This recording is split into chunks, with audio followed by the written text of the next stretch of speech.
সম্মানিত দর্শক আসসালামু আলাইকুম, সবাই কেমন আছেন? আজ মঙ্গলবার রসুলপুর বাজার পেঁয়াজের হাট। উক্ত ভিডিওতে জানিয়ে দেওয়া হবে আজকের পেঁয়াজের বাজার মূল্য।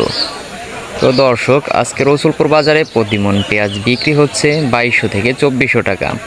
সর্বোচ্চ বিক্রি হচ্ছে 2400 টাকা এবং সর্বনিম্ন 2200-2100 রয়েছে, অর্থাৎ পেঁয়াজ অনুযায়ী নির্ধারিত হচ্ছে তার দাম। তো দর্শক, কয়েক হাট যাবতই পেঁয়াজের দাম এরকমই রয়েছে, অর্থাৎ 2000 থেকে 2500 টাকার মধ্যেই রয়েছে। অর্থাৎ গত বেশ কয়েক হাট যাবতই পেঁয়াজের বাজার দাম এরকমই রয়েছে।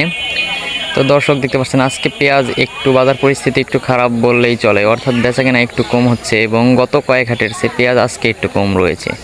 তো দর্শক, এখনও যারা চ্যানেল এবং পেজটি সাবস্ক্রাইব এবং ফলো দেননি, উক্ত পেজ এবং চ্যানেলটি সাবস্ক্রাইব সহ ফলো করে আমার পাশেই থাকবেন। তো দর্শক, আজকে এই ছিল সর্বশেষ আমার পেঁয়াজের বাজার পরিস্থিতি নিয়ে।